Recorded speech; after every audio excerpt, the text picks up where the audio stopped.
Pasintabi po mga kapuso, sensitibo ang balitang ito mula sa Dumanhog, Cebu.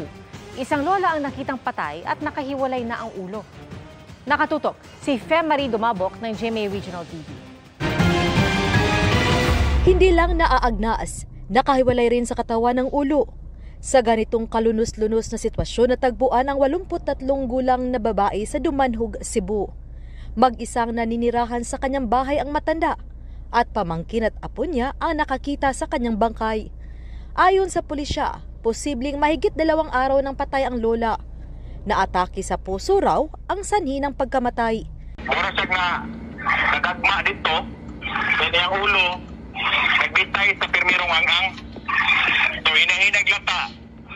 Ang gilantaw nila, ang iro ni nanay, mo'y siguro nang hilabot dito sa kuan, motong murag na natagak ang ulo ni nanay dito sa kalugayon na po sa naglata na gud siya ba. Sa investigasyon, wala manong nakitang sugat sa katawan ng ginang at hindi naman siya nawalan ng pera at alahas. Nailibing na kahapon ang ginang. Para sa GMA Integrated News, Marie Dumabok ng GMA Regional TV, nakatutok 24 oras.